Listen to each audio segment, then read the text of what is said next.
Steve had brought a newspaper to the park, where we met. We met at his favorite bench in the middle of a wide-open lawn. He pretended to discuss the newspaper with me. Peter, why did you travel halfway around the world just for that?" He greeted me while he looked at me across the top of his glasses, and smiled. "Did you come across the Atlantic, and across the Iron Curtain, to hear me telling you what you already know?" He reached his hand out. "It is so nice to see you again," he added. "Still, you could have saved yourself the trouble." "I'm not here on my own behalf, Steve. The President of the United States of America is in a terrible bind.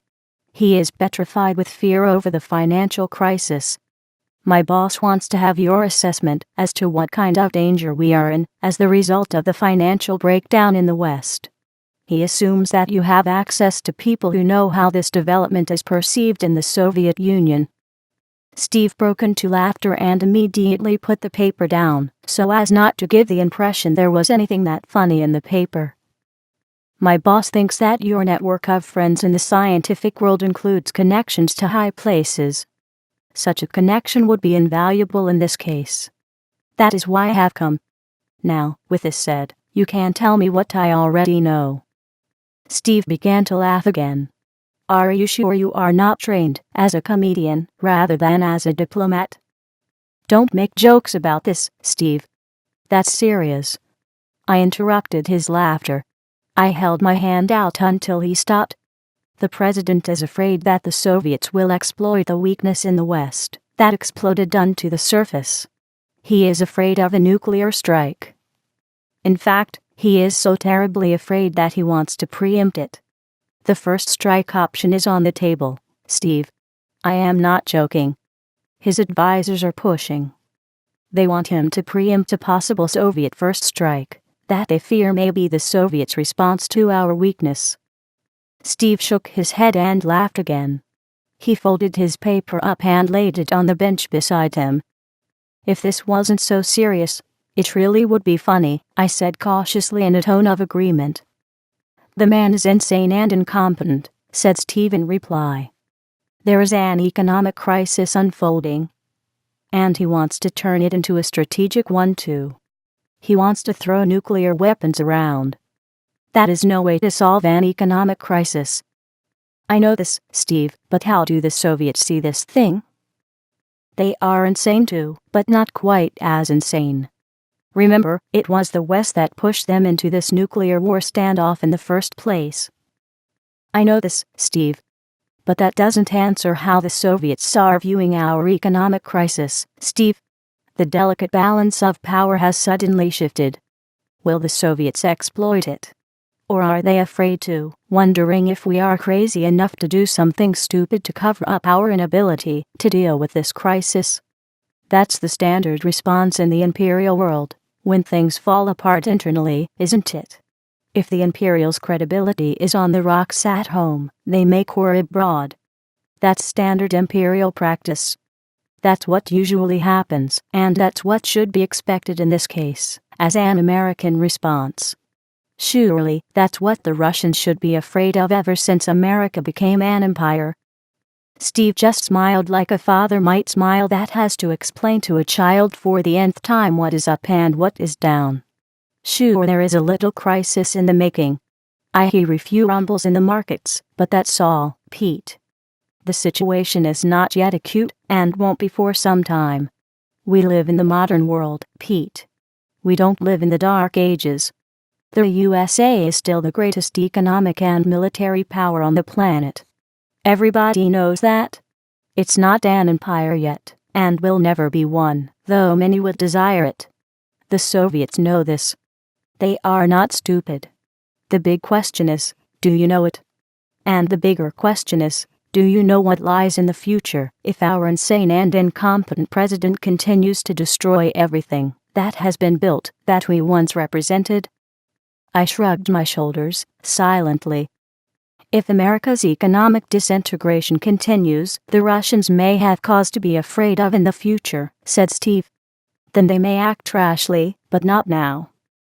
I nodded in agreement. Tell me, what do you see on the economic front? Steve asked. You are an economist as much as I am, in the way we had talked about it before. You understand as well as I do that without love in society, there is no economy. So tell me, how much love do you see? Is there still some love left in society? And how much greed do you see? Greed and poverty corrupt society and destroy the foundation for its physical existence, which love would build. Is greed all that you can see? Or is there still some love left? So tell me, Peter, how far has the pendulum swung towards greed, terror, and poverty, and away from love?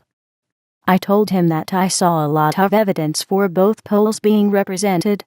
I told him that I still saw a lot of love in society, even while I saw a strong trend towards greed and poverty, which together threaten to rule the world someday. There is your answer, said Steve. Greed causes people to steal from each other's living.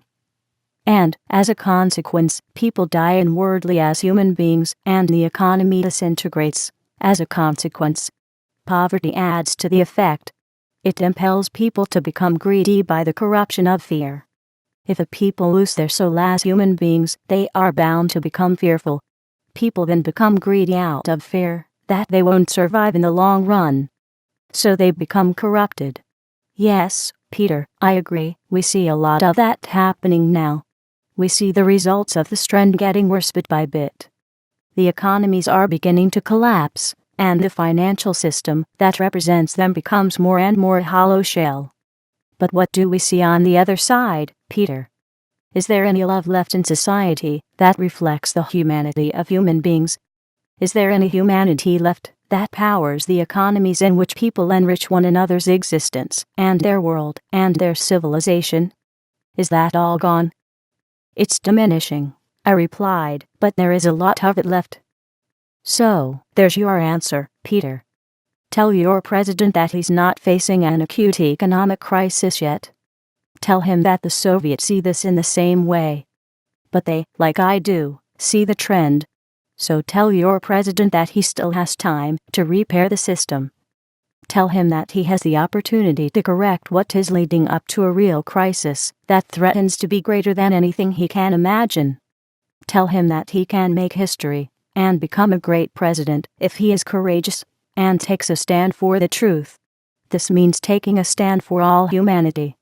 That means scrapping the private world financial system and building a comprehensive federal credit system for the redevelopment of the nation, and by the same process also the redevelopment of the world. Beyond that, he needs to recreate a fixed exchange rate system for the world, modeled after the Franklin Roosevelt-originated Bretton Woods system that the USA has stupidly trashed in 1971, and fully restore the Glass-Steagall legislation that is designed to prohibit banks from becoming financial derivatives gambling casinos. If he can't do this, he must resign. It's as simple as that. That's the only sane response to the ongoing worldwide financial and economic collapse. You can't fix the problem by throwing nuclear bombs around. That's an insane response. You can only fix the problem by eradicating what caused it. And that's your task, Peter, the task of America. And you can do this. The principles for doing this exist now. They have always existed. The universe exists now. America is a nation of human beings now, and this puts it into the most powerful position that exists. There is nothing more powerful in this world than a human being. You want the president to be staring all the greedy financial pirates of the world in the eye and overrule them, I interrupted Steve. Our president can't do this. He counts them as his friends. They paid for his election. I think an honest and courageous person might be able to do this, but not our president. Steve shook his head again and laughed. You are wrong, Pete. You're concerned with cosmetic issues. The real issue is that our American president doesn't qualify for the task he's been given, as is proved by his incompetence. He doesn't even know what his job is. This isn't about small-scale confrontations, Peter, or about his personal ambition to play king. This is about global leadership. This is about doing what needs to be done to save civilization and mankind from a dark age that few people, if any, will survive. That's what's at stake. His job as president is to preside over a process of dialogue to achieve this. His job is to bring all the best people of the nation and of the world together in consultation to discover what is needed to resolve the current paradox that has become a crisis. He has to do this within the guiding principles of the framework of the nation's constitution, especially the general welfare principle. If you ask me, the challenge that he is facing, that the USA and mankind is facing, is way beyond the capability of this little would-be king. However, if he were to act as a president, setting up a process of universal consultation within the framework of universal principles, the current little crisis wouldn't even have come to a head. And this should have been done by the entire nation already back in the 1960s when the USA was put onto the block to be destroyed. The plan for that was launched in the 1960s, Peter, with a plan for a big war in Asia that was designed to initiate the destruction of the USA from within. The masters of empire selected Vietnam for this. President Kennedy sensed this trend to hell and tried to counteract it with the Apollo moon landing program. When it became apparent that Vietnam was selected for the big war, he ordered the withdrawal of America's involvement. For this he was hastily assassinated, while the withdrawal order was blocked. The next president was a little man, who under the threat of assassination gave in and let the war unfold. The war started the destruction of America. President Nixon was elected on the promise of stopping the war, which he did, but he instantly opened a bigger hole for the vastly deeper destruction of America, and the whole world with it. He canceled the Franklin Roosevelt-originated Bretton Woods system that established fixed exchange rates between the currencies of the nations. With this cancelled, the worldwide orgy of the financial derivatives gambling began. The orgy started with the national currencies becoming abused as gambling chips in a rapidly exploding financial gambling casino that was run out of London by the forces of the old British Empire. The winnings for this gambling orgy, of course, had to be borne by the national economies worldwide. That's when the nations began to lose their national sovereignty and became subject to the governance of the financial pirates in London, called the financial market. The entire piracy operation was organized out of the city of London, Peter. At the same time when the Bretton Woods system was torn down, the Rothschild Empire organized the worldwide Inter-Alpha group of banks that would spearhead the global looting process. The whole thing, Peter, from start to finish, beginning with the big war in Asia, was evidently a totally planned and coordinated process for extending the war of empire against mankind globally. The Glass-Steagall protection within our country was torn down in the shadow of this global empire takeover. 3 banners were strung across the world as this wave of madness erupted. One banner read, "In lies we trust," the other banner read, "The needs of the few outweigh the needs of the many," and the third banner read, "The world has cancer, and this cancer is man," which is a call for depopulation genocide. This is what stands behind the threat of nuclear war that your president is entertaining. The threat comes from London. London organized the economic collapse that you are concerned about, and it demands that it be used as pretext for nuclear war. What you are facing is a typical empire game. I raise my hand. I agree, this issue must be addressed. Those banners are choking us, they are choking our humanity. What they proclaim is choking us, they've got our humanity turned upside down. The first banner should read, "In love we trust." That's the heart of the Westphalia Principle that created a world of sovereign nation-states with a shared commitment to the principle of the advantage of the other, which is a commitment to the universal development of mankind. The second banner should read, "The needs of the one outweigh the needs of the many." That's the principle that keeps the door closed to the madness of empire and its demands for global governance, which is the modern word for world dictatorship. That's the principle that will choke the life out of the system of empire that has become a system of global financial dictatorship, in the interest of looting the world, Steve interjected. Since empire demands war, there is no peace possible without this principle that strangles empire to oblivion, as it takes away the foundation for its power to loot. So, we understand each other, I said, and smiled. This means that the third banner should read, "The world has cancer, and this cancer is empire," so that the logical conclusion is not to outlaw the existence of mankind, but to outlaw the existence of empire that is threatening the existence of mankind, and is already committing wholesale murder on a vast and global scale by its insatiable fascism. Fascism is murder. Who promotes fascism is an accomplice to murder. Isn't murder already illegal? Isn't it already considered the infinite crime? Shouldn't murder be discouraged and stopped by all means possible? Why do we have banners strung across the world that demand the wholesale murder of mankind? Steve just smiled. What you just said means that you have to dismiss your president immediately, who is actively a foreign agent fielded by the masters of empire. By not getting rid of this man immediately, you are inviting nuclear war by justifying all those banners that you yourself recognize are strangling mankind to death in countless different ways, with nuclear war being just one of them. Are you saying that the current financial crisis has become a global crisis because of mankind's global failure to remove those strangling banners, and that this crisis is spearheaded by our president, who refuses to do his job and provide global leadership towards mankind's freedom from these banners? I interrupted Steve. Absolutely, Pete.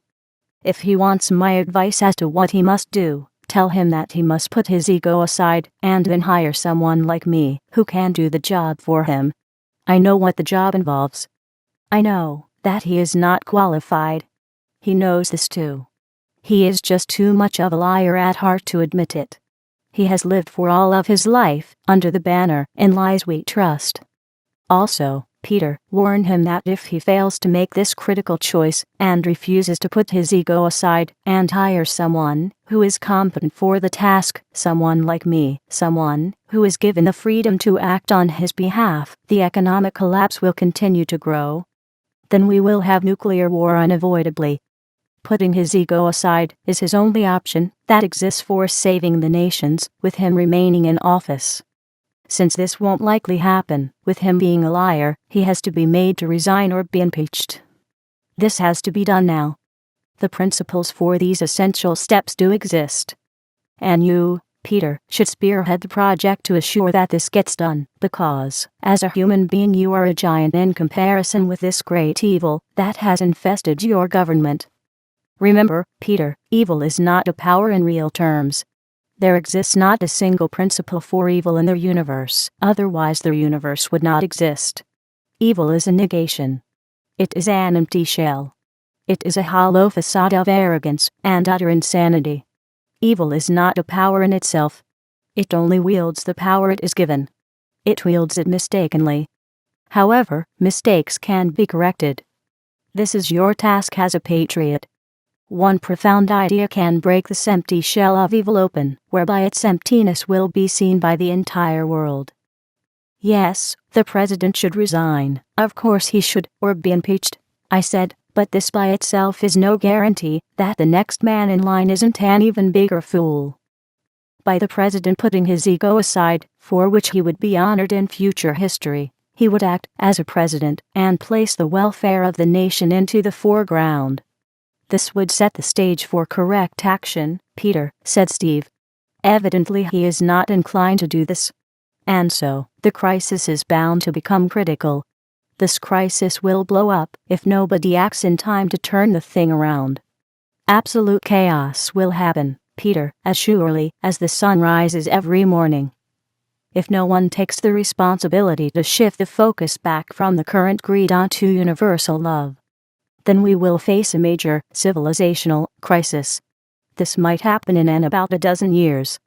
At this point, nuclear war will become inevitable too, if indeed it won't happen before then.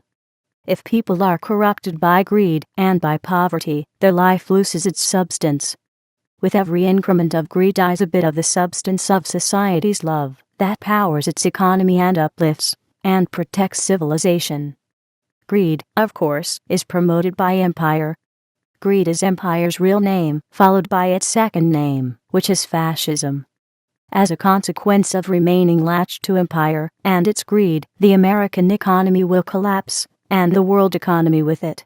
The financial system will become so deeply hollowed out over the next dozen years that it will eventually disintegrate into thin air as a soap bubble pops and blows away with the wind. Puff, and it is gone, I interjected, and nobody will be able to put the fine spray that remains back together again.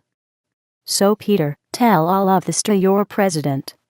Tell him that the spray that blows away with the wind will represent the fate of civilization if he refuses to put his ego aside and act as a president should. Tell him that if he is at all concerned about the survival of his country and humanity as a whole, he should step aside immediately if he can't control his ego and request society to appoint someone who is qualified to do the job. In this manner he would fulfill his mandate to protect the nation. If he was to do this, he would be honored for his honesty and for his courage to act as a human being. Now it was my turn to laugh. You can't say this to a president, Steve. And what if the cries for nuclear war come not from him at all, but from his vice president? If the president was to resign under those circumstances, you would have a worse situation. In this case, Peter, tell him that he must impeach the vice president first, and fire all the others like him, and then resign, and ask the nation to appoint someone who is qualified. That is what you must tell the president. You can't be serious, Steve. What you ask cannot be done. Even if it is true, Peter? Why can't you speak the truth to your president? If he is incompetent, why shouldn't he be confronted with the fact? How can you prove incompetence, Steve? I asked. You can make accusations. The proof is in the pudding. Peter, you are eating the mess already. It tastes sour.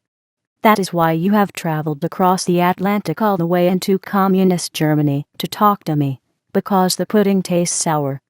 Your king refuses to be a president because he doesn't know how to be one. He has created an economic crisis that may soon overwhelm the world. Now he wants to turn his economic mess into a strategic crisis of the highest order. He wants to do this so that he won't have to deal with the consequences of his folly that has caused the economic mess in the first place that he doesn't want to deal with. That's not just incompetence, Peter. That's complete lunacy. I agree. That's total insanity, Steve. That's more than incompetence. Such insanity always happens when an incompetent fool has pushed himself against the wall. Such a situation would never have been possible in a fully functioning presidency with the top elements of society participating. Unfortunately, Steve, we haven't had a functioning presidency for decades in the USA. All we had is a bunch of clowns trying to play king. That's what I have been telling you, Peter, said Steve. The incompetence doesn't lie in the fact that he wants to throw nuclear bombs around to cover up the economic mess that he created. The incompetence lies in the fact that he doesn't know what his job is. He wants to play king. A president is not a dictator, Pete. He is not a king.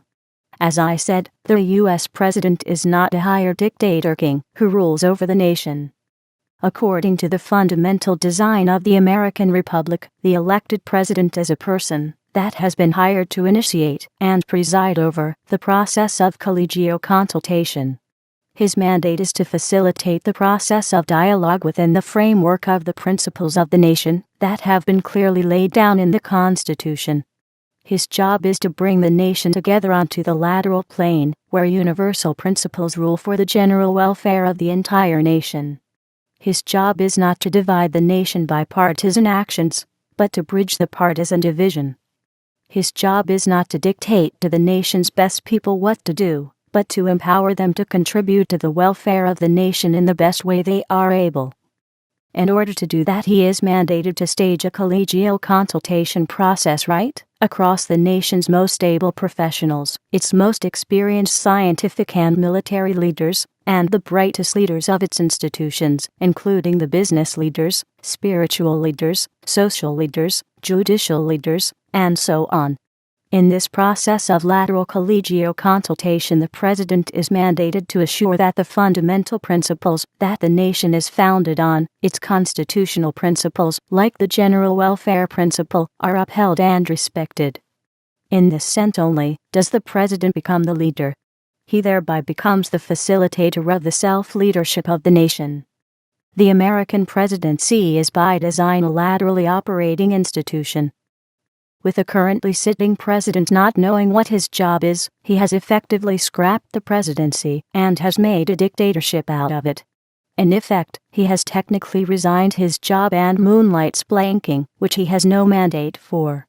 I find it absolutely incredible that no one in America has had the courage to point out to him that he has already resigned from the job he was elected for by attempting to play a dictator king. Instead of bowing to the man's wishes, as a king, the leaders of the nation's institutions should take him by the hand and usher him out of the door, together with his whole court of underlings and conspirators.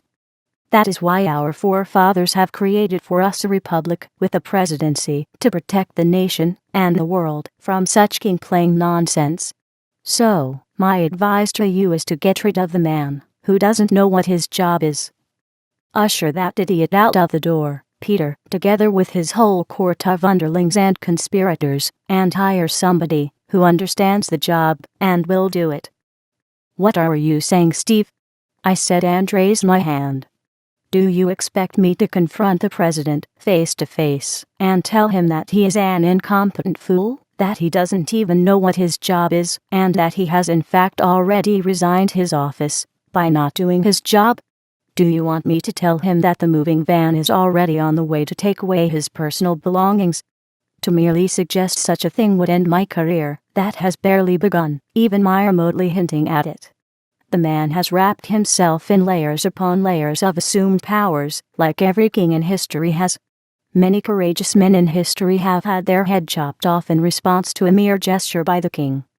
How can anyone possibly rebuild a republic out of this mess in the shadow of those threats? If you don't do what needs to be done to save the nation, Peter, then you are a greater fool than the president is, and all is lost. I held my hand out to stop him. Give me one shred of concrete evidence that would stand up in court. Steve hesitated. There, you see. You can't do it. You have only words.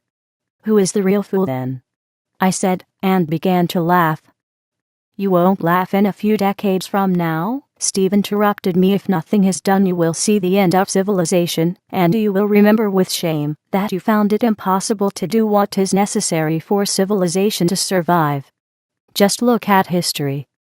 Take a good look at how the great classical civilization of Greece, that took hundreds of years to develop, from Homer to Pythagoras to Solon, was all wiped out in a few decades by one single fool, the fool named Pericles.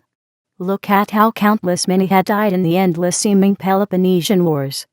Pericles' Wars, the Peloponnesian Wars, have been called the template for all wars. Now, an even greater fool is poised to cut an even more horrific template, one with a nuclear signature, and a foolish society hails him, or it cowers in fear, as you do. Civilization will end if nobody acts responsibly and rebuilds the presidency of the mightiest nuclear weapons power on the planet. Our republic has been designed to prevent the kind of insanity that a king dictator can unleash, and the lateral functioning of the presidency is designed to assure that. And where is the proof that you are right, that civilization will end? Do you have any proof? It is before your eyes, Pete. Open your eyes. It took Greece centuries to recover from the folly of Pericles. Look at where the world is heading. We are heading in the same way, but we don't have the centuries that it takes to recover from such a folly. We may be in an ice age environment in less than a century. We will have to get the whole planet ready for that. If we screw up now, it's curtains for mankind. So, it is really an understatement, my friend, when I say that civilization will end. Economically, civilization is already being trashed. Who cares about civilization anymore? Nothing works anymore. Adam Smith is in control of people's heart. Care for that gold, he says. Steal if you must. That's what's called economics today. So, what do you see on the economic scene? Do you see any real economics in progress? Do you see people's life becoming richer, more efficient, more productive, more human, and filled with peace and joy and power? All that I can see is an ever-widening process of grand looting. People are becoming slaves to poverty and depravity. Whereas the love-based focus of the general welfare principle expressed in society, it's all gone. That's what you see when you open your eyes, Pete. Be honest. What I see is a mounting fury around the world to privatize the last drop of wealth away from society into a very few hands that have amassed the power to steal in ever more efficient swindles. That is why the economy is collapsing. A society that is robbed poor is collapsing. The term economy means productive activity. It means people building with the substance of their being. It means people creating products for one another as people. It means people building a rich world for one another, for the purpose that all may have a richly human life. If this love-focused productive activity shuts down, or ends, there is no economy happening anymore, and the businesses will go bankrupt. Society's industries can't operate when society has become so poor that it cannot afford its own product, and therefore stops producing. With the industry shutting down, the machine tool sector disintegrates. When this happens, you've got nothing left for society to restart itself with. Then you have lost the physical capacity to create new industries with which to build the products that you need. Also, you lose your skilled workforces when an industry shuts down. It takes decades to recreate this invaluable treasure that is immensely more valuable than gold, but which is thrown away as trash today. That is why we have an economic crisis unfolding, Peter, because in a poor society, even the rich are poor, as their wealth is in assets that have become meaningless. A functioning presidency would have put a stop to this march into the sewer eons ago. A functioning president would have brought together the leading producers and creators and leaders of the communities, and would have said to them, "What must we do to build ourselves out of this mess and into the most productive society in the world?" The first thing on the agenda would have been to repeal the legalized looting of society and to repeal legalized slavery. This would mean to repeal Adam Smith and his greed-based fascism. Unfortunately, our country has been run by dictator kings for decades already, I interjected. The last time we had a functioning presidency was so long ago that hardly anybody remembers. In fact, tell me if you can, what precisely would we be seeing if we had a functioning presidency, Steve? What we would be seeing instead of calls for nuclear preemption is a universal commitment in society towards the principle of the universal brotherhood of all mankind. If our society became rich with its productive activity, we would see our presidency promoting this enriching process globally. It would be a process of people producing essential products for their common welfare. Slavery would end. Financial piracy would end. The commodity traders that leached the life out of society would be unemployed. Private banking would only be allowed in the form of a tightly controlled extension of a national credit-creating institution. The looting would end, and with that, empires would end. The financial means for cultural warfare would also be blocked.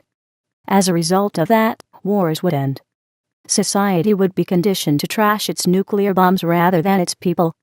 Homelessness and unemployment, which is the biggest waste of society's resources, would end immediately. Poverty would end. It would end around the world. Africa would be rebuilt into the bread garden of the world, and society would be uplifted to become a society of creators. In this way we would have a chance to prepare the world for the coming ice age. Such a chance doesn't exist right now, because of a lack of universal love for our humanity. And where is the proof that this isn't just pie-in-the-sky stuff? I asked. The evidence that you seek lies in what is not happening. Peter. There is your evidence. Our president is married to the privatization mania that is destroying civilization and is turning America into a wannabe fascist looting empire, wielding its terror weapon of nuclear war with the watchword of preemption on the horizon. Preemption means war at will. It means destroying a nation or a continent at will. It's the absolute opposite to creating and building and enriching society and creating a rich, efficient, and secure world. Preemption is a rage of madness, without a principle. America should cry for itself, seeing its president becoming the champion of the madness of preemption. He should be the world champion of the principle of universal wealth, protecting and advancing the universal wealth of the American nation and mankind, instead of championing the theft-style privatization of whatever wealth there might still exist. The theft-style privatization process preempts the very existence of mankind in the coming ice age. The American president should be the world leader towards the universal wealth of mankind, and not because he is American, but because it is his mandate to do this. That's his mandate provided by the Constitution. If the world prospers, America prospers. It's his job as the sworn defender of the Constitution of the United States of America to uphold the principle of universal wealth, on which the American nation is founded, or the general welfare principle, as it is also called. To uphold this principle and to fight for its efficient fulfillment is the primary job description of the U.S. President. It defines a process of collegial consultation. It defines the process for doing this job. Serving the presidency is a lateral process in which everybody has the duty to be standing side by side with him. That is what the American president is hired for to organize. But is he doing it? No, he isn't. He is doing the opposite. He made himself king. He is therefore technically a traitor acting against the security of the nation. I'll give him the benefit of an insane man who doesn't know what his job is, by calling him merely incompetent. If he were employed in a normal kind of job, he would have been fired eons ago. But he is the boss, unfortunately, which means he cannot be fired. He must resign, and vacate his office in the full acknowledgement of his own folly, and take all the clowns of his royal circus with him. I would even say that anyone who calls himself the man's friend should help to do this as fast as possible in order to save whatever honor he may have remaining. If he had the slightest shred of humanity left in him, he would have had the decency already to stop his clown show and vacate his office, and you of all people should help him to do that, Peter. I suppose that's what I would be saying, Steve, if I had a chance to say it, I said to him quietly. But that is not really possible, is it? And even if it were possible against all odds to say this to the President of the United States of America, that he is incompetent and a traitor, would he be listening? Of course he wouldn't be listening, said Steve, and began to laugh again. I would never get near him, I said emphatically. It will all have to come through Fred, and that adds another level of uncertainty. So, Peter, educate Fred. Get him to educate the president, at least to the point that he recognizes that he must vacate his office, said Steve. I'm sure that the president can be educated to become a human being. Nobody can sink so low that he cannot be educated to become a human being. Then, once he regards himself as a human being, he will know what is required of him. A human being is someone who is able to reason. As a human being, the president is capable of some basic reasoning. This is possible if his humanity is being awakened, even just a bit, which is native to all human beings. Do you think Fred can educate him up to that stage, Steve? I asked. Ultimately, you are not dependent on what your boss, Fred, can or cannot do, Peter. You know what needs to be done. Get it done. If the entire White House staff is as incompetent as the president and all the institutions that make up the presidency are also incompetent, then you have to go to the Senate, that owns the task to oversee the White House and to assure that the presidency functions. And if the Senate should turn out to be incompetent also, which will most likely be the case because the disease of incompetence has become epidemic, then you have to go to Congress and petition Congress to declare both the President and the Senate dangerously incompetent, and request that their offices be vacated. And if Congress turns out to be incompetent likewise, which is totally possible, considering how far our nation has already sunk into the sewer, then you'll have to go to the people. There you would have to get the idea across that democracy means taking responsibility. Should you find, however, that the people are incompetent also, then you'll have to get society to resign itself from the dream that it lives in a democracy. Democracy means taking responsibility. It is an illusion that democracy means only counting votes. That's the smallest aspect. The big thing in a democracy is safeguarding the principles on which the nation is founded. That involves a lot of responsibility, especially the responsibility that the general welfare principle, or the universal welfare principle, as you might call it, will not be lost sight of.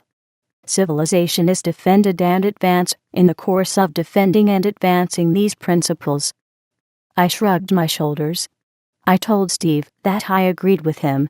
I also told him about a man whom I had learned to respect, a man who understood economics in terms of those principles that we had just talked about, who had rediscovered those principles long before I had, and has taken them further than even we could comprehend, a man who has been fighting for those principles for years, a man who is being laughed at, scorned, ridiculed, and vilified for these very principles.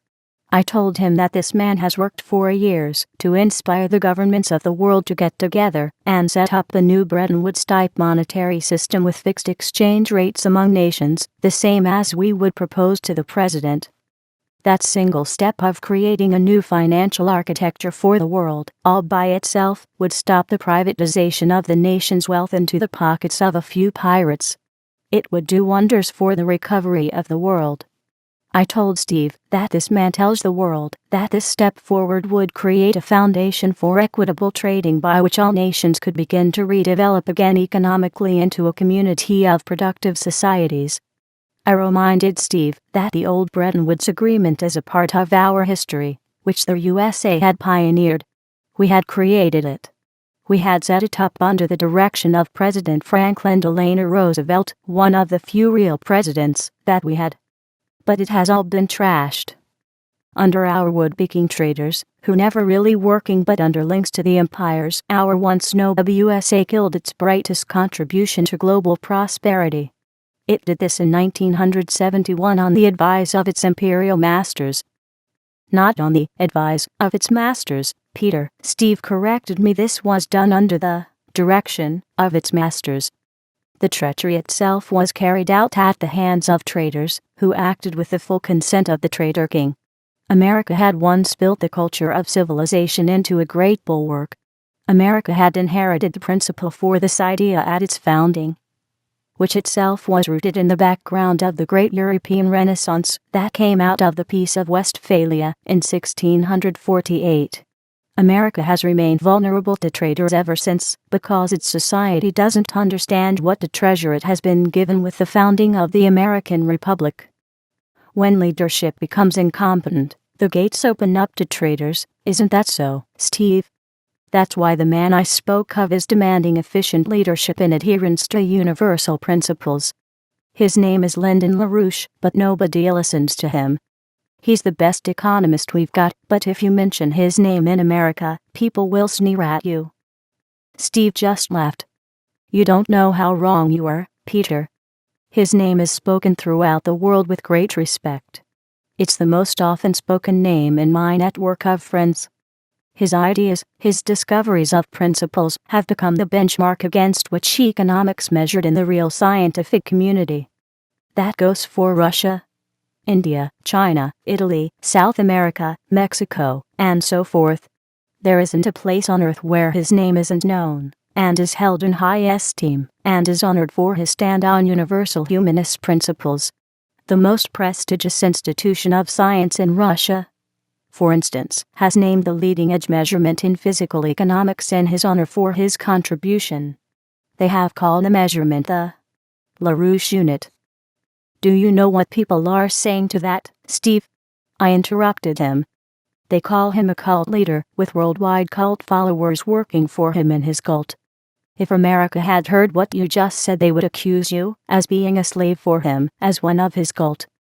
Steve burst out into laughter. I'm not working for LaRouche, Peter. That's impossible. Nobody is ever working for LaRouche. I am working with LaRouche, alongside with him, as do many others, to some degree, in a worldwide effort to save mankind a horrible tragedy. Everybody should be working with LaRouche to protect and elevate mankind. The man has set a high standard that is hard to live up to. Hopefully, society will someday reach that high. When this happens, his name will be associated with far more than just a measurement unit in economics. And this doesn't make him a cult leader, Pete. Johann Sebastian Bach once had a similar influence on music. He changed the face of music single-handed in his days. He literally pioneered classical music, and he had many followers. All the great German composers of this particular Renaissance period, like Haydn, Mozart, Beethoven, Brahms, and so on, reached up to Bach's standard and built on it, just as the leading economists of today reach up to LaRouche's standard and built on it.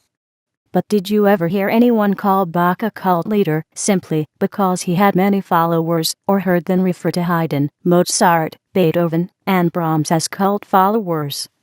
Each one of these great composers is honored for his own unique contribution to the advance of music, but they are all honored today as children of a renaissance in musical composition that changed the face of music, that was pioneered by Bach. I predict that LaRouche's name will stand in future history among the greatest names in physical economics, and in mankind's renaissance of universal principles that are reflected in economics. His name will stand in his field like that of Bach stands today in musical composition.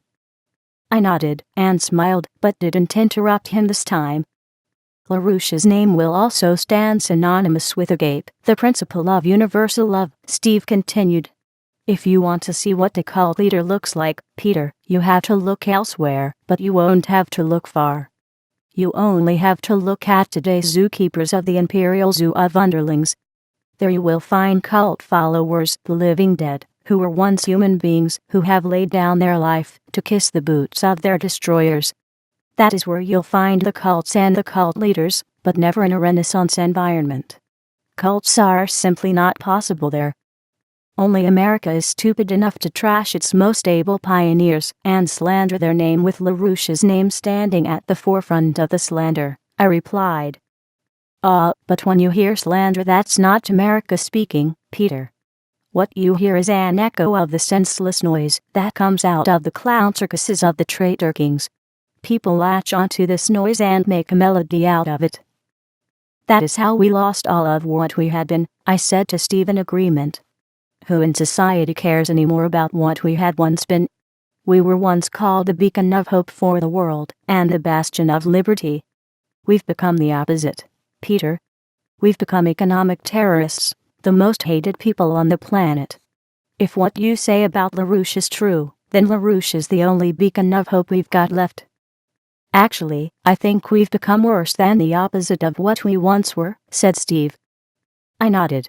Yes, Steve, our present society has become a society of traitors against the very principle that we once fought for and stood for, on which our survival as a nation once depended, even the survival of civilization against the attack of fascism. That was all built on principles that had made America great and the most prosperous in history. I told Steve that the man that I knew, named LaRouche, was fighting with all the wisdom of the ages to save the present society from the imperial attack against it, which has become a war that society has been coerced to fight to destroy itself. I told him that sadly almost nobody is listening to LaRouche in America. People call him a fool, but society is the real fool. Those who should support him most often step on him.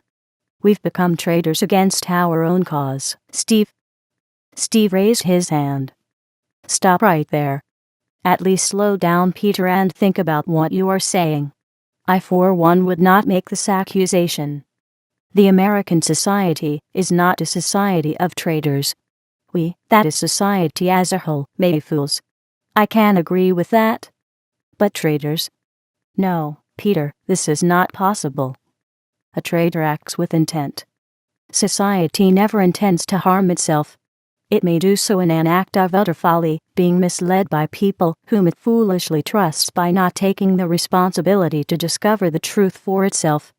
But society is not traitorous.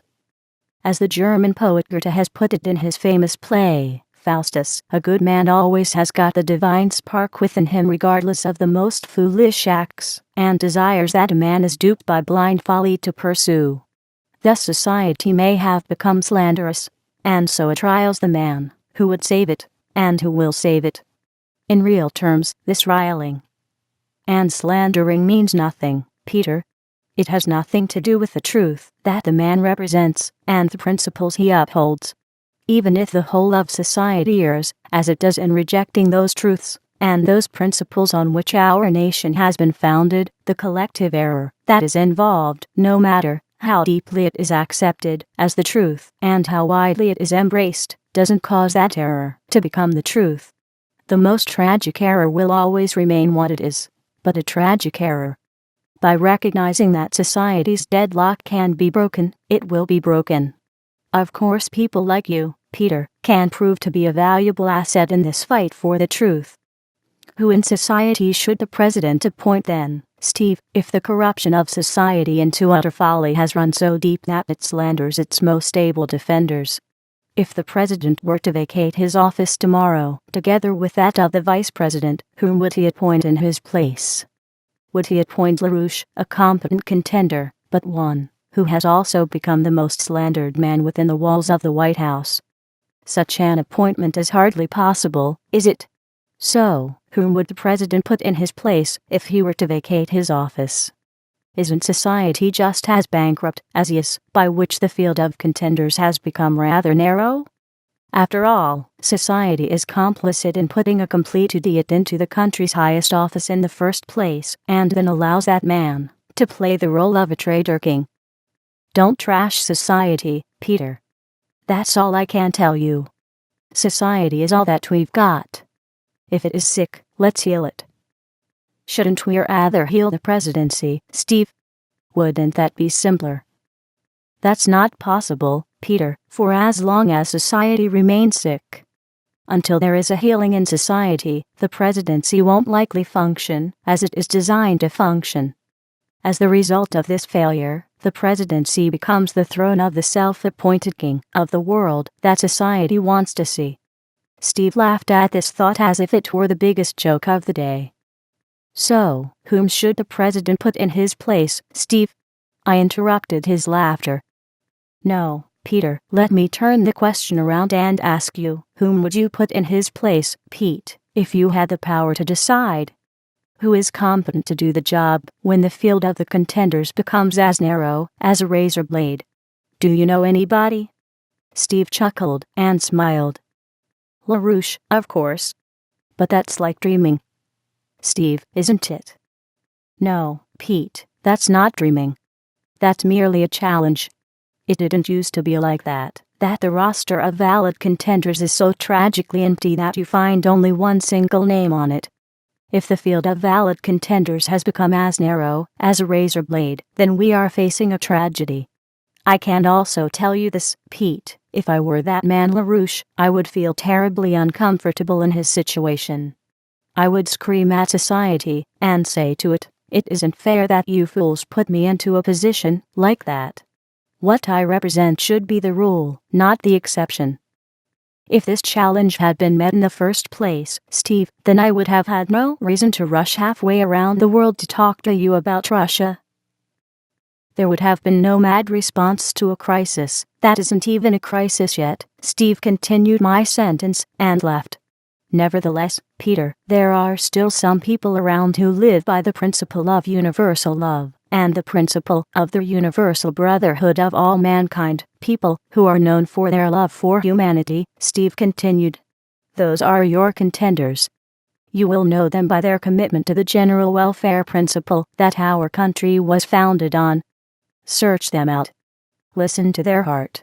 Empower them to stand up and be counted as human beings. Make them known as people standing on the side of universal truth and universal principle. I suppose this criterion is ultimately the measure by which we must judge our civilization and ourselves, I said. It is ultimately not the task of the political parties to rally the people. The rallying movement has to be a universal movement, brother to brother, man to man, right across the whole of society. We are losing this movement, Peter. We are losing it fast in the age of television. We've lost it especially in America. The media is abused and is abusing society.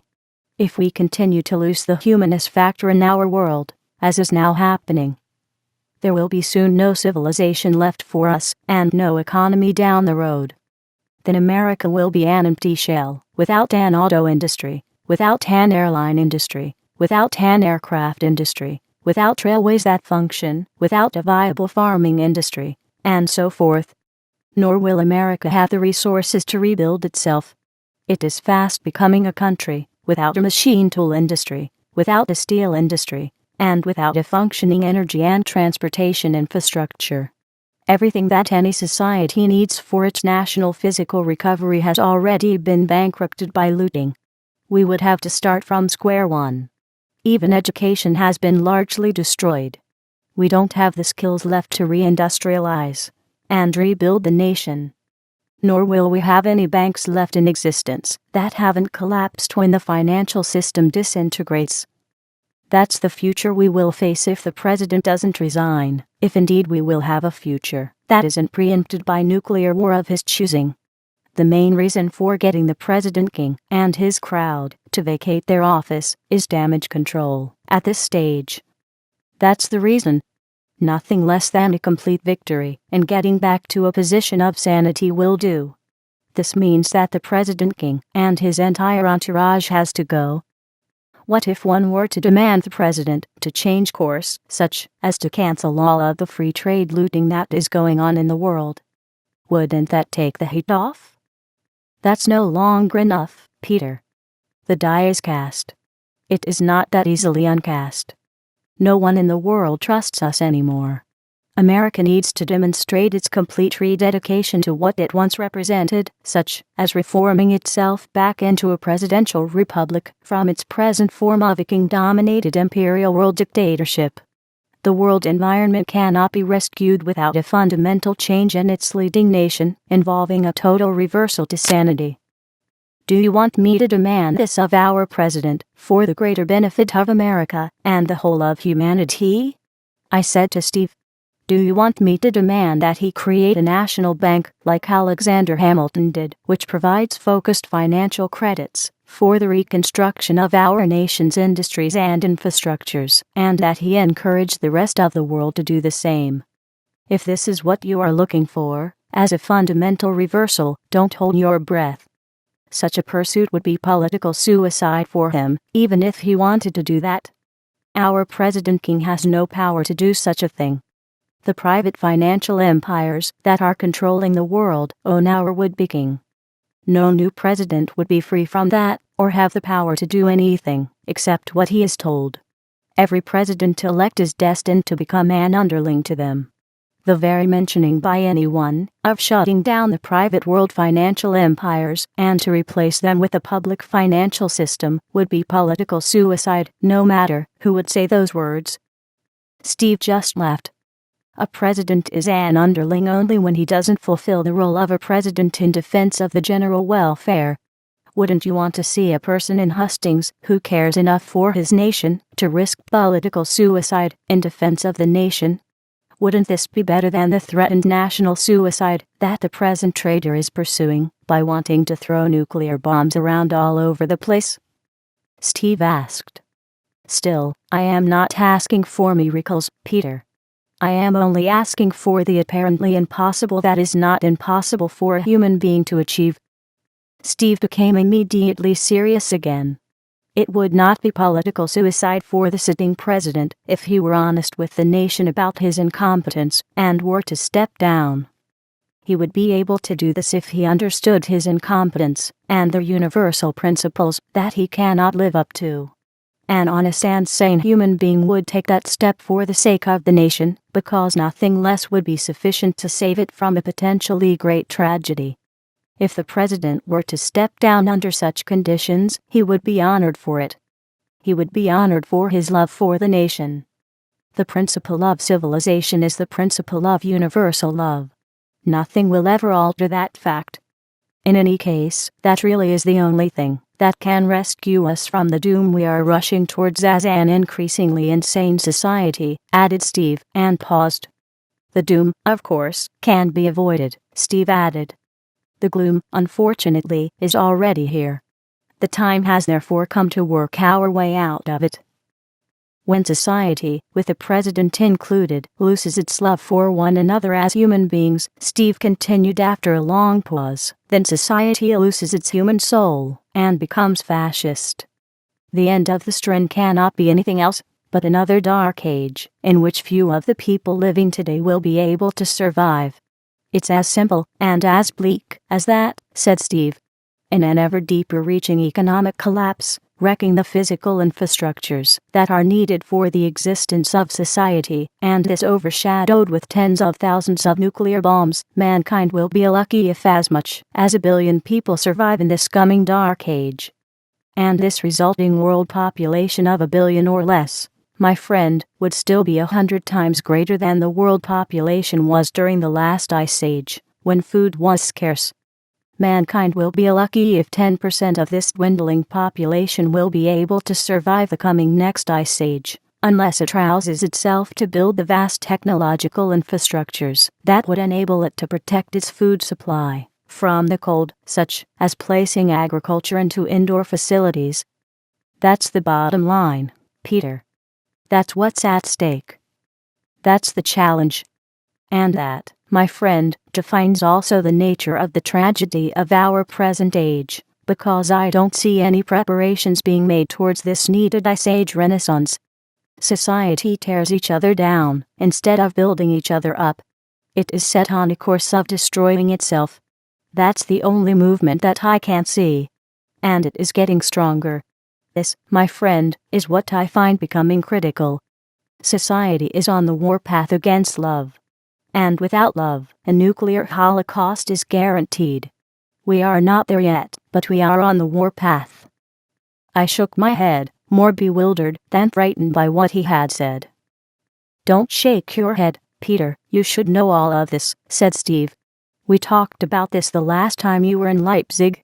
We had talked extensively about a tragedy that has victimized almost 1 billion people worldwide, especially the men, with a rate of victimization that covers already more than 1/3 of the entire male population of our planet. Mankind has shot itself into the heart. And with this wound in the heart, it stands before the future that poses the greatest challenge of all times. You mean the circumcision? I said quietly. Yes, we talked about this. The Japanese on the plane was frightened by it too. I remember that too. She was alarmed about it when she spoke of it, because the circumcision starts with an act of torture. She asked, what worse thing could anyone impose onto a baby in the very first week of its life than imposing the immense pain that is associated with the circumcision? She had pointed out that babies are often deemed too young for anesthesia. Consequently, they are operated on without it, on the assumption that babies are too young to feel pain, while the opposite is true, so that they feel pain more intensely. She said that the reason why they don't scream in pain is simple. It's because they go into shock, into a coma, which leaves a mental scar that has lifelong consequences. She was told that this act of torture demolishes the deep sense of intimacy the baby would normally feel towards its mother, and later towards society. Instead of the natural closeness and comfort, it now feels torture. And why shouldn't it feel the torture of this invasive process that is so severe in nature that even the professional surgery for it, in some cases, has caused death? Apparently, also, in the few cases When anesthesia is used for the circumcision, the torture is still felt severely by the infant because anesthesia doesn't cover the weeks-long healing process. The post-traumatic stress disorders tend to become a lifelong burden for the victim, with effects that are even now barely understood. The effects are said to include learning disabilities, helplessness, tendencies towards sadomasochistic behavior, impotence, loss of trust, avoidance of intimacy due to fear, developing into rage, domestic violence, rape, child sexual abuse, suicide, and a vast range of psychosomatic disorders that are only now beginning to be associated with post-traumatic stress disorders and the sexual mutilation that has caused them. She also discovered from interviewing some of the victims who had chosen the circumcision in later years that the sexual amputation of the force can deprive them of such a large portion of their sexual sensitivity that they described their life afterwards as living in a world without color. Is this what you are referring to when you speak of a tragedy that has victimized a third of the entire male population of our planet? Steve just nodded. But you have missed the key element, he said quietly.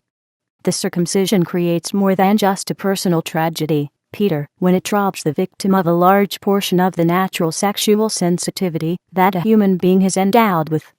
The result of the amputation disables a vital form of communication in society that is critical for the development of civilization. Sexual intimacy is a critical element of communication in the organic dynamics of a society. Whatever intervention wrecks this critical element breaks the dynamics of the organism of the human society. Few researchers are aware of this connection, Peter.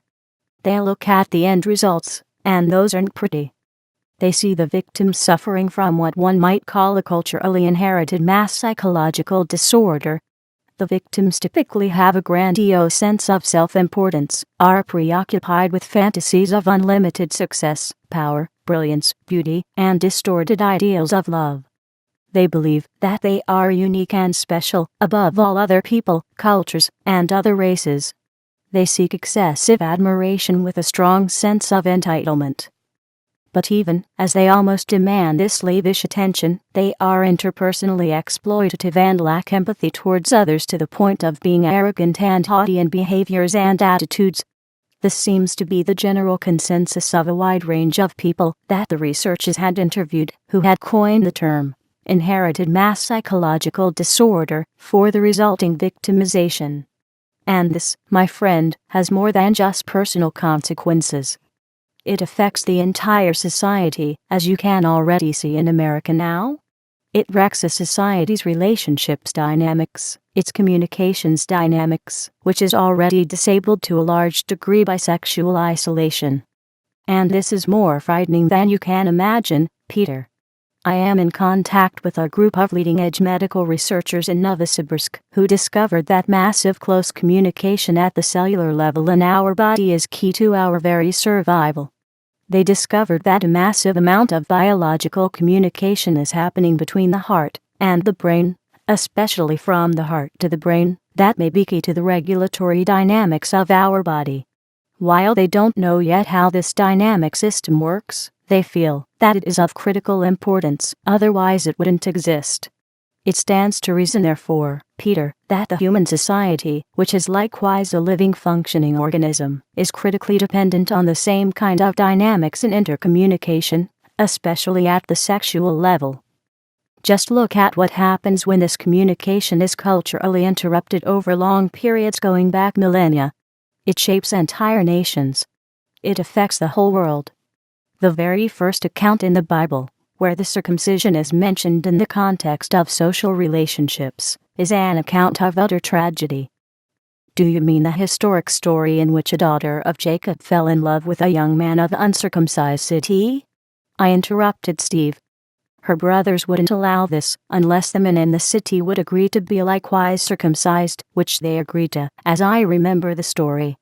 I also remember that while the men of the city were in pain of the circumcision, the girls' brothers attacked the city with the sword and slew all the men, plundered the city, stole their livestock, and left the women behind with nothing. While the story may have been an allegory of what happened in ancient times, the same sort of thing still happens at the hands of the State of Israel, whose people had a cultural history of the circumcision going back millennia. The Israeli occupation of Palestine has become the same kind of killing orgy, and of plundering and destroying. The whole train of tragedy started with a massacre of Palestinian people in the middle of the night at the hand of a Jewish gang in the village of Deir Yassin. The massacre was later cited as one of the keystones for the building of the Jewish state of Israel. "That's not what I was referring to," said Steve. "Those are small things. Less than 250 were murdered in the massacre. No more than 700,000 fled Palestine in terror, who were afterwards not allowed to return. Individually, each case involves a great tragedy. Nevertheless, the overall effect on the world was small. The world is much more deeply affected by the circumcision. The circumcision created a disconnected society. This happens wherever the circumcision is applied. And even this larger tragedy ranks nevertheless as but a small symptom. The Christian Holocaust of sexual terrorism has created a still deeper cultural isolation in society, perhaps the deepest of them all. By imposing the death penalty for unauthorized sexual intimacies, the entire Christian historic background has been locked into a terror campaign that was implemented by forcing society to stand against itself, even to execute itself. The resulting terror has deeply wrecked society's interaction dynamics to the point that intimacy has become a forgotten word. The Deir Yassin massacre was nothing in comparison with this deep-cutting, forced isolation that is still being maintained vigorously and is hailed as a panacea. With a background of this history in isolation and the wrecked intimate dynamics, are you surprised that we have built nuclear bombs and that we call the process of stealing from one another that is wrecking the world economics? It appears that society has so little love left in its heart and soul that people don't give a damn about what happens to future generations whose very existence 100 years from now depends on the technologies and infrastructures that we would be developing and building right now if we had decided to prepare the world for the coming ice age, but which we refuse to even consider. Until I see large-scale economic development happening with a clear focus on an ice age renaissance, we must consider ourselves a fractured and isolated and loveless society. In those environments, the nuclear bombs play a role and will be used like the sword was used by the sons of Jacob against the uncircumcised city, or the gun was used in the massacre of Deir Yassin, or the stones were used in Christian history to murder people for acts of love committed in unauthorized sexual intimacies. The social environment needs to be healed for the tragedies to end, I interjected. But this is easier said than done. And that's why nothing gets done. How does one heal a fractured, divided, and isolated world? I don't think we have ever achieved this. Steve nodded. A few rare examples exist when society stepped away from wrecking the dynamics of its most intimate communication and oneness. One of these rare exceptions may have been the profound Hindu Renaissance that had enabled the building of the temples of Khajuraho in central India. More than 80 great temples were built there, all made of sandstone, richly adorned with carved stone sculptures of a celebration of human life, including the celebration of sexual intimacies. They were all built in a single century, and in a single location. The Taj Mahal may have been created close to this time frame, contrary to what is now believed for political imperatives.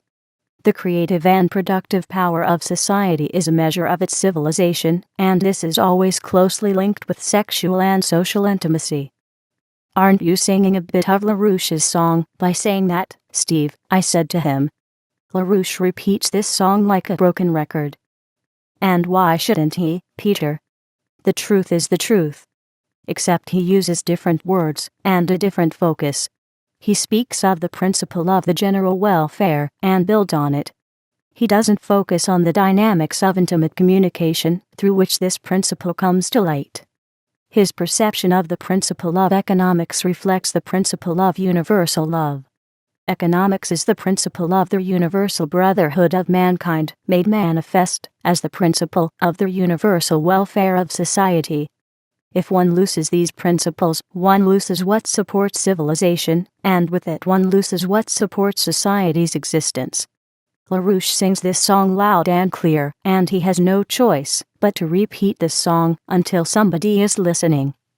Because no other principles for civilization exist than those that have been recognized eons ago and have been trampled underfoot by the masters of empire throughout the ages, who fear human development that prevents their looting practice and control. But LaRouche is undeterred because our civilization and our humanity is too precious for one to let it slip away. His song should be supported by a chorus, and the chorus should be followed up with universal action. Why don't you organize such a chorus, Peter? Isn't the welfare of mankind everybody's responsibility, yours included? So, why don't you join LaRouche's song until there is a better song to be sung? And a clearer song of the ageless principles.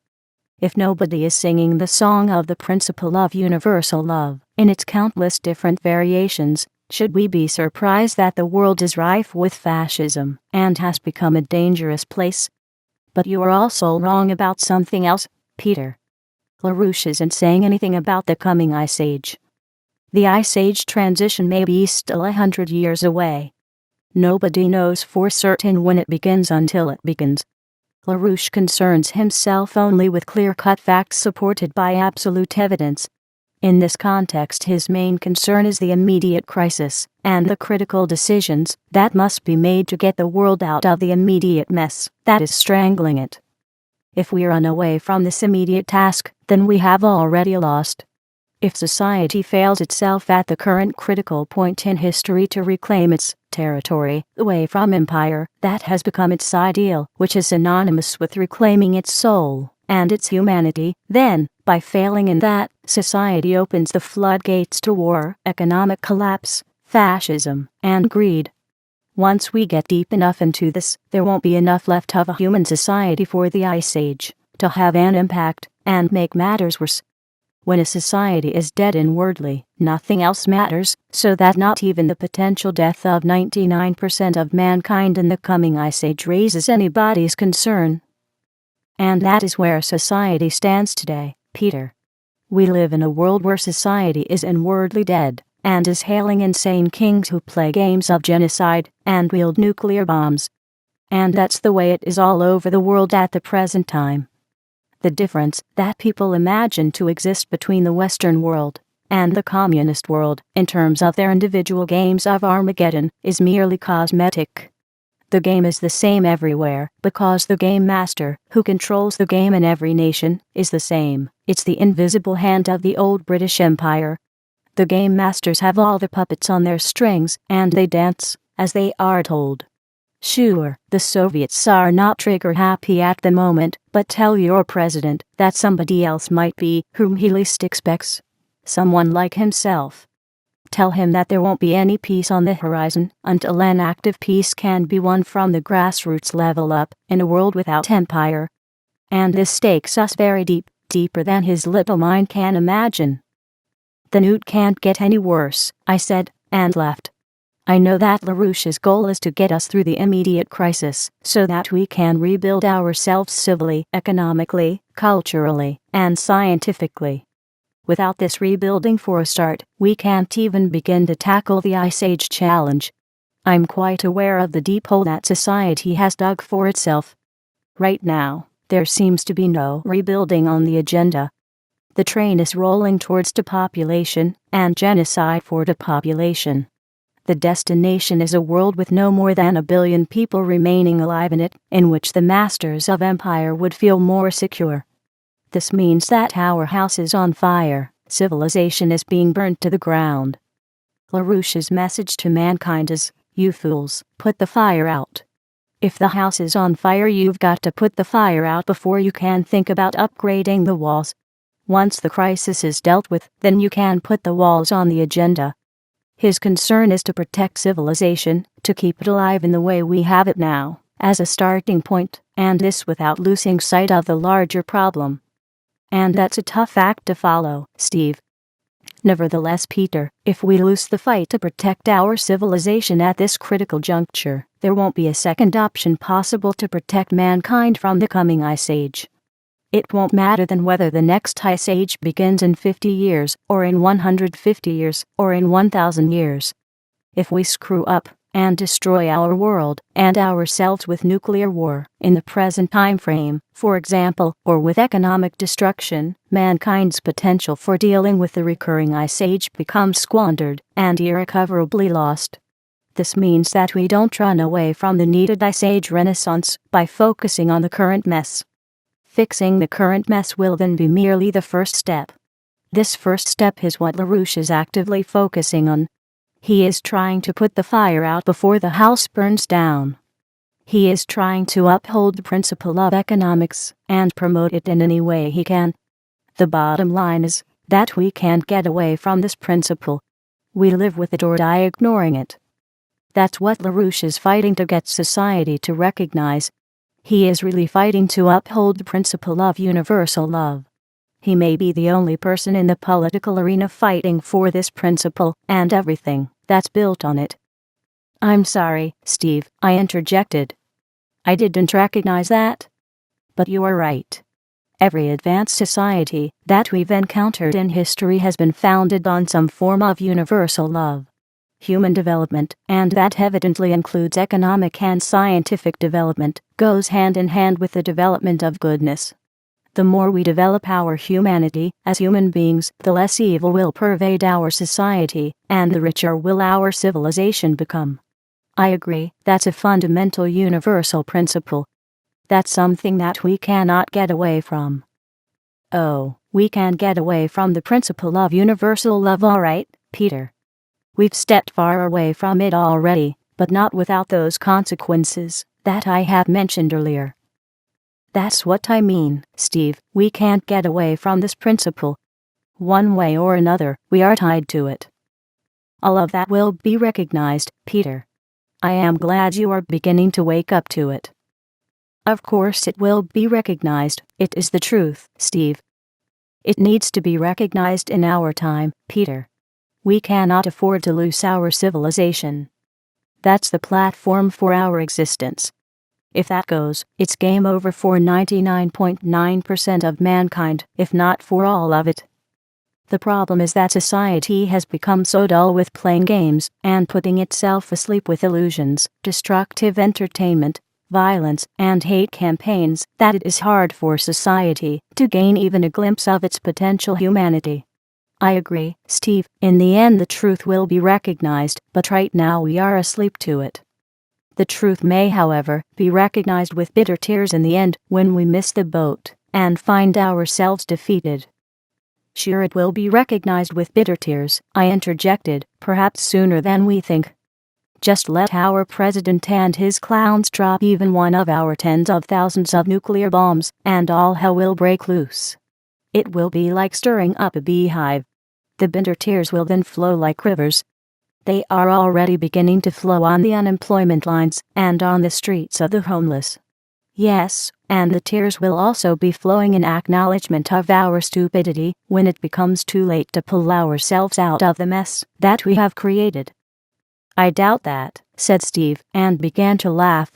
If society doesn't recognize the principles of its potential now, while we still have a highly developed civilization left, though it is fast failing, none of the reasons for which we currently falter will be recognized during the next ice age transition, when mankind is shrinking back to a minuscule presence corresponding to the less than the 5 million that we had when the last ice age ended. What we throw away today, by seeing no value in it, will then seem so far out of sight that nobody will even dream about it. They won't shed any tears then over it. They'll be too busy crying over their miserable lot when they're starving to death. That's what the Dark Ages, Peter. It is a long night without light and without civilization. Why then are we as stupid as we are, Steve, riding the fast train towards it? I asked. Right now we are on this fast track, playing mindless games on the train to oblivion. Why is nobody putting the brakes on? Doesn't this scare you? Steve laughed. It is you, my friend, who is scaring me, he said. You have traveled across the Atlantic at a great personal sacrifice for nothing more than to put the brakes on, and you don't even acknowledge the merit of it to yourself. That's scary. The human path has always been a path of a progressive development, Steve continued. You've got to acknowledge that all steps along this path are profound steps. It is my hope that this pattern will become explosive, and explosive with joy. Society needs a decisive breakout from its slumber. It can't afford having you falling asleep too. We as human beings have the capacity at the leading edge of scientific and technological progress to create the kind of Renaissance world in which the coming Ice Age won't have an effect on our human world. Don't you belittle yourself and turn your back to the power you have as a human being. That's the power we all have. It may take 100 years to create indoor agriculture, but we have the power to do this. My point is that if we have that kind of power, Peter, to shift the entire world's agriculture into indoor facilities, then we certainly have the power within us to snap out of our current economic crisis and stage a fundamental reversal before the crisis becomes a nightmare. With the enormous power that we have within us to achieve the near impossible, like protecting our global society from the coming Ice Age, which no species of life has ever been able to do in the entire history of the planet, then we also have the power within us to do these little things that require so much less, such as applying the universal principle of economics that has already been discovered and proven, and create a new world with it. Compared to that, getting rid of an incompetent president who likes to play king isn't such a great task at all, is it? That's what I mean with society needing to face reality. It also means that we begin to sing a new song as a people. Our old song, "What isn't it for me?" has to be changed to, "What isn't it for us, for mankind?" The second question really answers the first. Ultimately, our survival hinges on our answer to that question. That's really our only hope that we have left at this point, Steve, I interjected. We have seen many dark ages in the past. Sometimes they have lasted for centuries upon centuries in which large portions of the populations have perished. It really wasn't until the Golden Renaissance that the second question was beginning to be considered. The answer became the Renaissance. Forget the Dark Ages, Peter. Consider that during the previous Ice Ages 7 entire species of human being have already become extinct. There are your Dark Ages. We could easily become the next human species to become extinct. But instead of looking at any of the Dark Ages, Peter, look at our brightest achievements. During the few periods of Renaissance which the Imperials have not been able to crush right away, humanity has been profoundly progressive with ever higher levels of attainment and levels of love. In those bright periods we have seen the true face of humanity. And that, my friend, adds up to a greater unfolding of good than we have ever seen before. And it does answer the second question. The 17th century Renaissance was the pinnacle in human achievement. It has put the seal of eternity onto the face of modern times. This Renaissance gave us a vast basis to build on, but we won't build until the second question comes into focus again. The basis for this building still exists. We only have to ask the right question. The answer will change the world once we decide to build on it and create that new world that we need. Fixing up the White House falls into this category. For this to happen, we need to get the White House onto a higher level footing. Along with ourselves, that can support what needs to be done to protect the world food supply when the deep freeze disables global agriculture. Once we work on that higher level, nuclear war won't be an issue. It will be unthinkable. Our current problem isn't just a question of getting a dangerously incompetent man out of office. As hard as this is, that's the easiest part. The real task is raising the platform for the whole office and the whole society to a higher level where a lot of those lingering problems can be solved that haven't been tackled yet for thousands of years, like the privatization of society's wealth. We could get easily into an Ice Age Renaissance if we would snap out of the smallness and thinking that is associated with greed-based fascism that has become the present trend, which has dragged us into the deep sewer of submoral living. like saying, "What is in it for me?" Steve paused. "That's what I am counting on we will make to happen," he continued. "Society's smallness and thinking is a dangerous trap. I can't guarantee you that the historic unfolding of good will happen again and become explosive in its expansion once we get out of the trap of the current smallness and thinking. I am certain this will happen, unless of course we blow the world up before then and ourselves with it. If we don't snap out of that trap soon, created by our current incompetence in acting like human beings, humanity will not see the next ice age coming, except a very few, maybe. That's why I think we will snap out of this trap, because mankind really doesn't want to see itself becoming extinct, or drop back into the darkness of an endless dark age. The Ice Age challenge of having to provide food for 10 billion people from indoor agriculture in possibly 100 years' time has changed the whole political geometry of the world.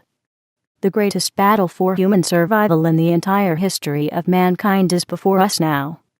With the Ice Age timing still being uncertain, we have to plan for the worst-case possibility, because once it begins there is no possibility for turning the clock back. Our facing that reality at the present stage, possibly for our very survival, may be sufficient to stop our small-minded bickering over privatized wealth, shareholders' values, and bankers' profits. For as long as these little things are still on the agenda, the real battle hasn't even begun. Cleaning out the rats from the sewer under the White House must be one of the first steps of that battle, and it better happen soon. Steve paused again. "I am counting on what seems like a miracle," he continued. "I am counting on that humanity will prove to be too intelligent to be suicidal. I think we are coming close to the end of the age of tragedy in which the Renaissance spirit of humanity is constantly being beaten back into the ground." "Are you saying that ultimately there will be an end to this evil?" I asked. "That's not an open question, Peter. That's inevitable. All of these things will happen by the impetus of their own principles. No one can forever prevent this from happening unless the whole of humanity is shut down. But don't forget that whatever will happen eventually can also be brought forward into our time by choice. The advance can be enacted on the basis of the scientific method of discovering the truth about our humanity. The truth has not been so deeply buried yet that it cannot be rediscovered and become the light of our unity and love. Except who demands this choice today, when society is so deeply corrupted, fractured, isolated, and mentally choked to death by its games, its entertainment, its fear, and its greed, and has become spiritually dead?" I interjected. "Who will carry the responsibility to create a real economy, Steve? Who will ask the right question? Who even recognizes the principle of universal love as the foundation for any functioning economy? And beyond that, who will dare to stand up for the principle of universal love and move with it on all fronts so that we will have an economy again instead of a sewer in which only the rich can live?" "Who will indeed, Peter?" said Steve and paused once more, momentarily, as if he was searching for more words. "Maybe we have to face the challenge first to implement the principle of universal love in the social domain. Nobody can build a house without a foundation." "You must understand one thing about economics," Steve continued after a long silence. "Actually, I believe you do understand this very well. Economics is essentially a spiritual process. Everything that we are hoping for proceeds from this basic fact. The human being is a spiritual being, Pete. Sentience, intelligence, honor, love are spiritual qualities, every one of them. You can't touch them, weigh them, and measure them, but when you withdraw them, civilization disintegrates. History has also shown that if we express these qualities fully, they enrich our life, and that if we don't, fascism reigns. The manifestation of that expression is reflected in economics. The state of our economy, if you can still call it that, is our report card as a society. A failing grade means no survival. A few times in the past we came very close to failing. A few times we came also close to scoring the high mark. Steve explained that every one of our spiritual qualities is an essential element in the economic process. If one element is missing, the entire process becomes dysfunctional. I agreed. But I also pointed out that a lot of people dispute this, especially the idea that love is an essential part of it. They insist, as Hobbes did in The Service of the Venetian Oligarchy, that love must be kept out of the domain of business and economic policies in favor of greed and of unrestrained might to rule the world. Hobbes calls greed and might the chief motivators. There are a lot of prominent economic theories built on that. It started in the Hobbesian era. Hobbes practically outlawed love. Then came Adam Smith. He didn't just spit on love. He did something worse. He legitimized it in the context of greed as a love for gold, for your gold. Instead of loving one another, Adam Smith said, steal from one another and love that gold. Adam Smith said, personal vice, such as greed, makes a civilization rich. Love that gold. That's the train we are on. That's the direction in which society is moving. Headlong. What a lie they live, Peter, said Steve. You are right, those are the prominent economic theories, and many people are riding this train. And the prominence of the lies they live is killing the world's economies. I interrupted him. You know as well as I do that none of that changes the principle involved. It only changes the life of the people who become trapped in the dream world outside the realm of universal principles. Steve nodded and smiled and kept on smiling. He leaned back and made himself comfortable on the park bench. He seemed more relaxed now, and less hasty in speaking, as if he had finished offloading months' worth of built-up discoveries and theories. He said that he was going to tell me an important story now that pulls all of these trends together and puts them into their proper context. He explained that the principle of economics best illustrated in Christ Jesus' parable of a traveler who fell among thieves, was robbed, injured, and left at the roadside to die. Steve pointed out that the parable reflects on society's response. The first person who saw the injured man was a priest, one of the royalty of the time. The royal priest understood the situation, and in response made a detour around the injured man, and left him there in his agony of dying. Steve explained that any person, such as the priest, who is focused on status and power, invariably walks by on the other side of the human dimension instead of responding to a critical situation. Such a person acts as if the critical human situation doesn't exist. This sort of thing happens universally when there is no humanity left in a people, as in the case when the goal is to protect empires at all cost. In the parable, the priest represents those people. No love is forthcoming from a person when status and power rule the mind. The priest must walk by on the other side. He has no choice but to react in that manner, because if he were to acknowledge the human dimension, everything that he stands for would then become invalidated. The invalidation would happen because what he represents in his self-isolation by status and power is the opposite of love and of universal brotherhood, which are the foundation of civilization.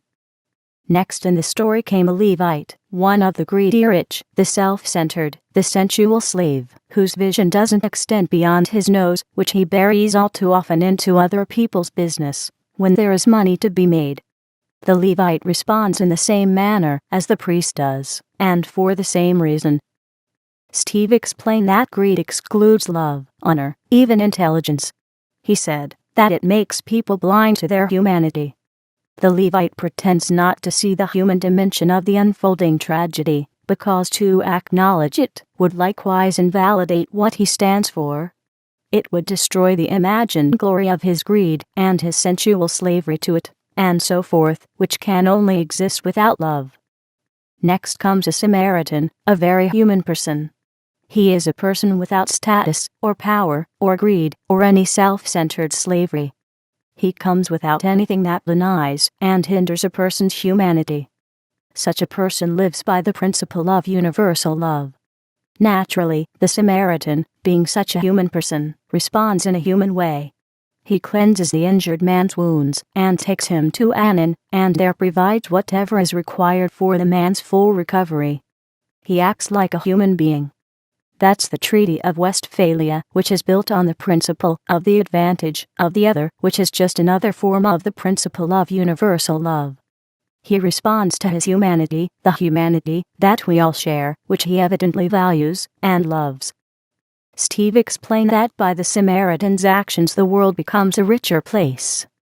It becomes a world in which the human being is recognized to be of great value. By his response, the injured man's potential contribution to society is not lost, but is honored and restored. Actually, far more than this, the Samaritan uplifts the entire scene and creates a world that anyone would be proud to live in and be a part of. The Samaritan responds to what is valued in the human heart and soul, which everyone likewise responds to. This makes the world a rich place, said Steve. Steve also pointed out that the key element which sets this light apart from the darkness in the world that corresponds to status, power, and greed is our humanity, and its key principle, the principle of universal love. All of that, Peter, describes the principle of economics, added Steve.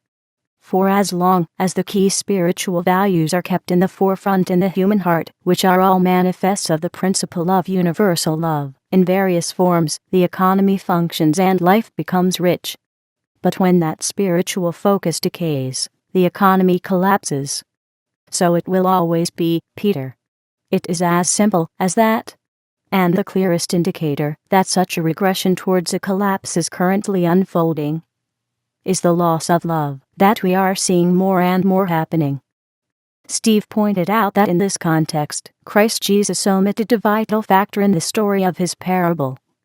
Now, Peter, I want you to tell me what this factor is. As a diplomat, you should be aware of it. I shrugged my shoulders. Don't give up so readily, Peter. It is a factor that probably wasn't as significant in those days as it is now. There probably was more love in society in those days for one another. We have the Levite, the priest, and the Samaritan in the parable, all reacting to a tragic human situation. Shouldn't there have been more said about it? In today's world there would be. Maybe there should have been a representative of the general mass of society brought into this context, I answered cautiously. How would you describe then the resulting scene, in today's terms? Said Steve. What is society's current response to the kind of tragedy that the parable describes? What would you add to the parable to bring its story forward into today's world? My response was to raise my hands and cover my face in shame. How is society responding to the three representatives that Christ Jesus described? Do you really want to know? I said moments later. Steve nodded. Today's society responds to the Levite with total support. Every law that has in the past protected society economically has been stricken in America. Every obstacle against financial stealing from society has been removed. In fact, the process of stealing has been glorified. Even high school kids are now encouraged to play the stock markets where nothing of value is produced, but huge profits are demanded. The days are long gone when the stock market existed for pooling resources to build industries. The market has become a gambling casino of the worst sort. Since nothing of value is being produced by trading certificates from one to another, the huge profits that are drawn from the gambling process are essentially stolen from other investors. This stealing has become rampant. We find this paradigm shift from building to stealing reflected almost everywhere in countless different ways. We find it in the banks.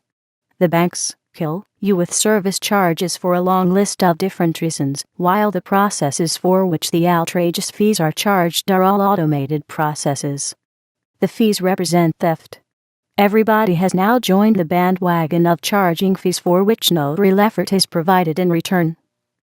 For example, for every $1 that people spend on the gas pump to fill up their gas tank, half a dollar goes to the pirates called speculators that add nothing to the process of providing a resource. It's all pure legalized theft. We see the same happening in housing. The price gouging has become so enormous that more and more people can no longer afford to have a home and become homeless. We also see this trend happening in healthcare.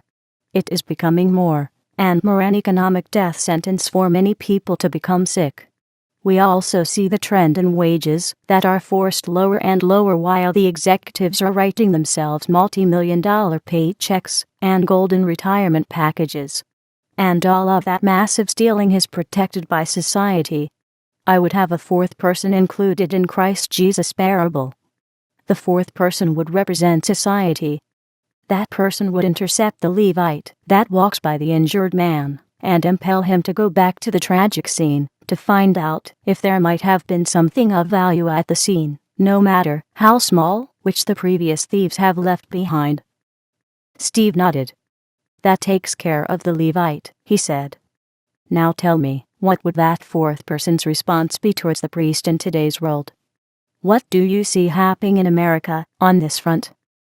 The priest represents empire, and empire represents permanent war, I said to Steve. So what do I see on this front? I see our society, represented by its government, spending $25 to $30 billion per year on covert operations designed to destabilize other nations, assassinate their leaders at will, and to destroy their economy. We arrogantly invade foreign lands and shoot the people living there. We call this an aspect of civilization. We bomb people's villages, blow up their houses, and torture whatever prisoners we care to arrest. We do this to enforce democracy, unless they allow us to steal their resources peacefully and surrender their sovereignty at our feet. We've turned democracy into a sham. Many of our most noble institutions now support scores of high-level economic hitmen that cleverly cheat the poor nations out of billions of dollars, to the point that ever more people are forced to be scrounging the garbage dumps for scraps of food. If a dying child in its mother's arms asks its mother if there is food in heaven, and this happens even in the great food-exporting nations, we have to admit that love is dead in our hearts. We now support the largest slavery operations in all history. We shut down our industries and hire the poverty-stricken in foreign countries for slave labor wages and demand from them products at prices so low that the necessary infrastructures for maintaining their society cannot be created. We are using them up as in the olden days of slavery. We are killing those people, just as we are killing millions each year with our shameful resurrection of malaria that we enforced with the DDT ban for purely political reasons. The whole world knows that malaria is an insect-borne disease that destroys a person's liver, causing great agonies until a person dies, but we don't care. That's what society says to the modern priesthood. It says, we do not give a damn. We are forcing 500 million people into this malaria trap with our continuing banning of the readily available DDT insect control, which had once nearly eradicated malaria. Millions now die each year, most of them children. In Africa alone, a child dies every 30 seconds in great agony under our brutal dictatorship. Of course, this death toll is minuscule in comparison to the death toll from poverty that we have proudly created. Estimates range as high as 50,000 needless deaths per day from poverty-related causes. And still society says, we do not give a damn. Since we are the fourth person in the parable, I see us supporting the priest, I said, after a short pause. I see us asking the priest who made a detour around the injured man to go back to the scene of tragedy and check to find out if there was still some life left in the man laying at the wayside, who in his debilitated condition might yet be useful as a slave for a few days. That is what we are saying when we support globalized stealing and globalized mass murder. That is also what we are supporting as we line up at the slavery product stores. Steve raised his hand and nodded again.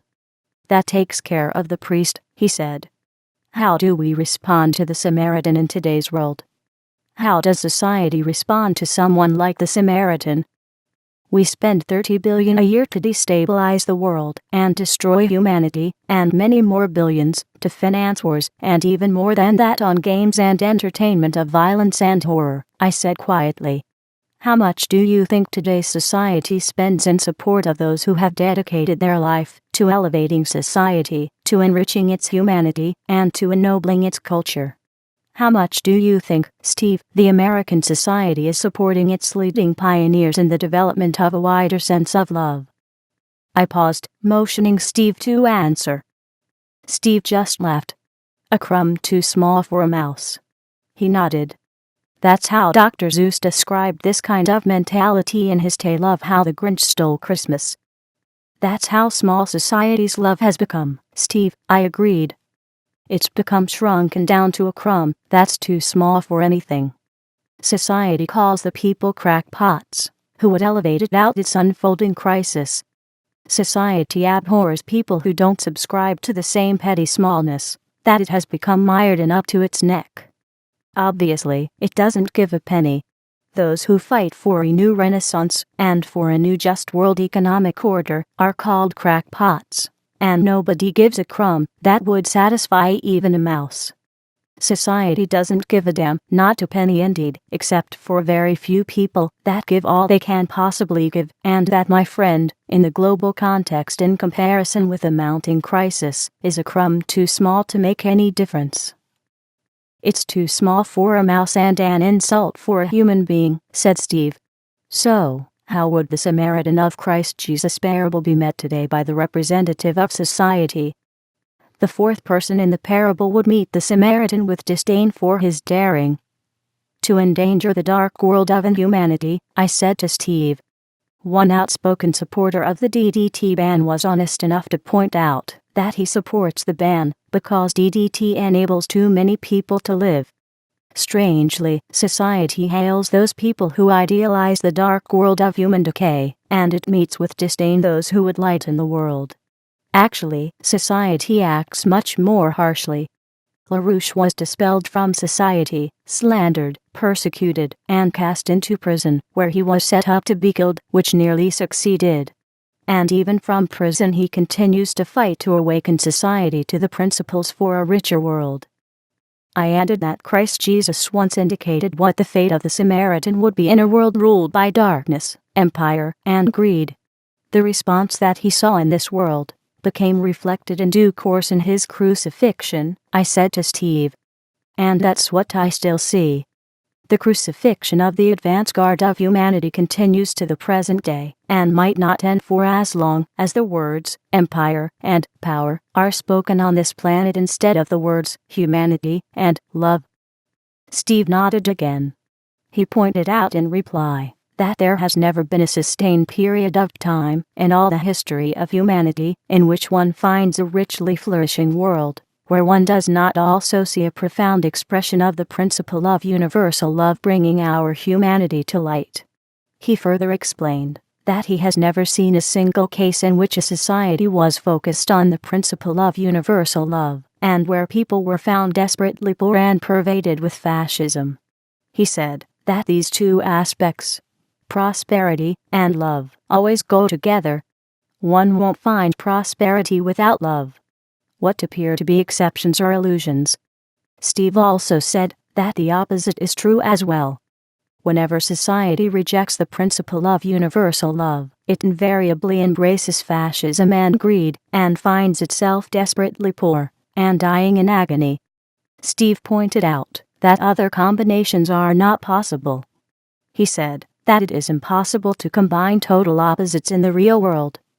It simply doesn't happen no matter what laws are enacted by legislators who would enforce the impossible with the arrogance of will.